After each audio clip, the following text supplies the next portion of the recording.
네, 시장에 쟁점이 되고 있는 사항에 대해서 또 발빠르게 정리를 해주시면서 의견을 주셨습니다. 자, 계속해서 저희 마지막 코너죠. 자산 시장에 대해서 알아본 이후에 원자재와 관련한 투자 전략을 세워드리는 이석진의 헬로 원자재 시간으로 바로 또 넘어가 보겠는데요. 이석진 원자재 해외투자연구소의 이석진 소장과 함께하겠습니다. 안녕하세요. 안녕하십니까. 네.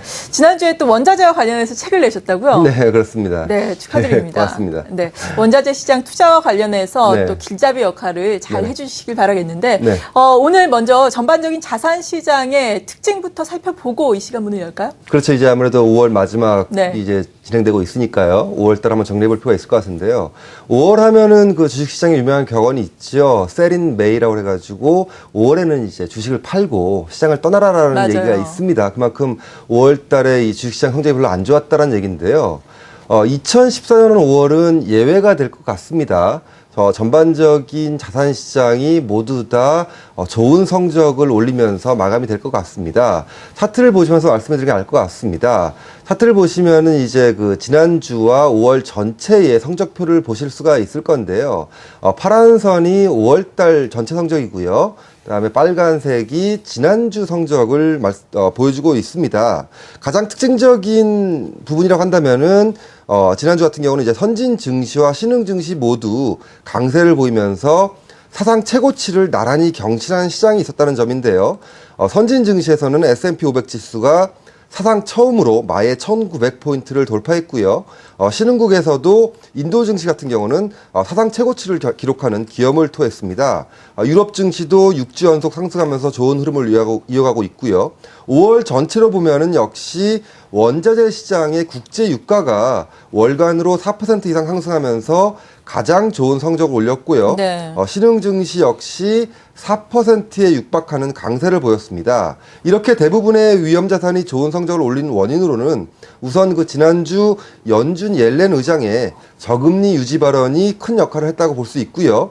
리테일 기업들의 실적 호조, 그리고 주택 판매 등 주택 지표의 전반적 상승 등이 미국 경제가 본궤도에 올랐다는 점을 확인시켜준 점, 그리고 마지막으로는 유럽의 스페인과 그리스 등 지난날 남유럽의 어떤 위기를 갖고 왔던 국가들의 신용 등급이 상승됐다는 점, 이런 것들이 골고루 어우러지면서 전반적인 자산 시장의 상승을 이끌면서 위험 자산 선호 현상을 가져왔다라고 말씀드릴 수가 있겠습니다. 네, 이런 가운데 또 앞서서도 지표를 통해서 쭉 나왔지만 가장 많이 상승을 한 자산이 국제 유가입니다. 국제 유가 5월 들어서 네. 상승률이 상당했는데 아무래도 뭐 우크라이나 사태의 영향도 있었을 테고 이 밖에도 드러나지 않은 영향들 어떤 것들이 있었나요? 네, 뭐 알다시피 일단 원유 시장의 강세라고 한다면은 네. 약방의 감초처럼 나올 수밖에 없는 이유가 바로 지정학적 리스크가 고조된다라는 거죠. 그렇죠. 지난 뭐 2월, 3월 이후부터 계속 진행되고 있는 게 바로 이제 우크라이나 사태인데요.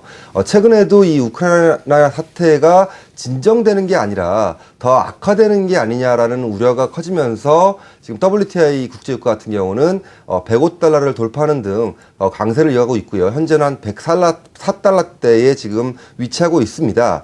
이 외에도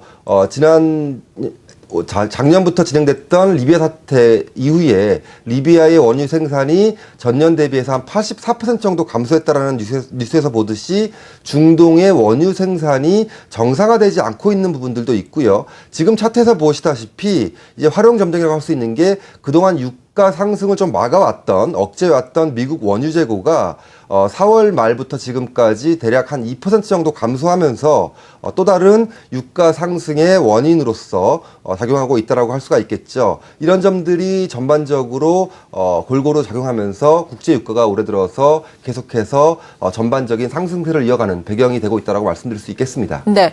그렇다면 국제 유가가 앞으로 더욱더 상승할 것을 우리가 생각을 한다면은 네. 국제 유가와 관련해서 투자를 할 수 있는 방법은 어떤 것들이 있는지 관심을 가질 수가 있겠는데 네. 좀 소개를 해주시죠. 네.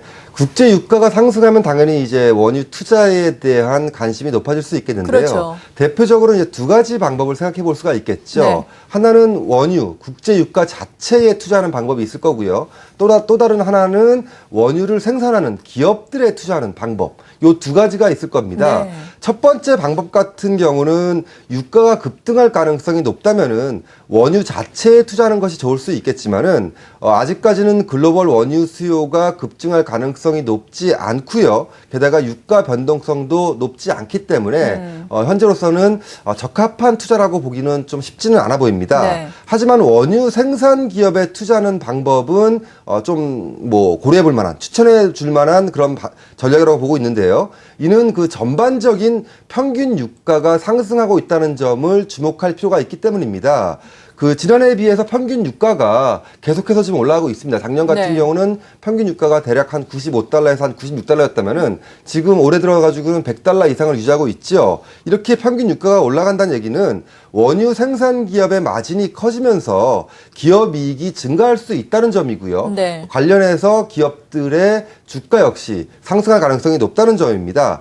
지금 차트에서 혹시 보시고 계시겠지만은 에너지 생산 기업들에 투자하는 그 해외 ETF가 있습니다. 이 ETF하고 S&P 500의 올해 들어서의 상승률을 보여주고 있는데요.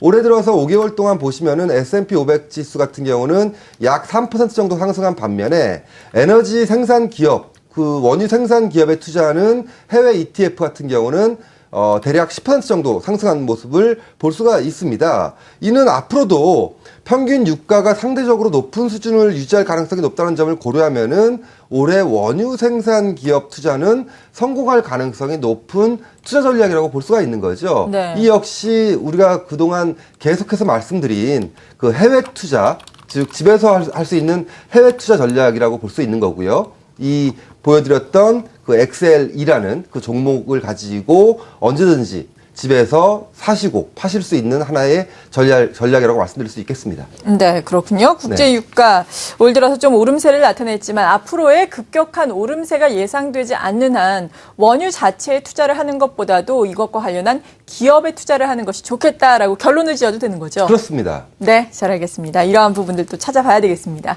이석진 원자재 해외투자연구소 이석진 소장과 이 시간 함께했습니다. 고맙습니다.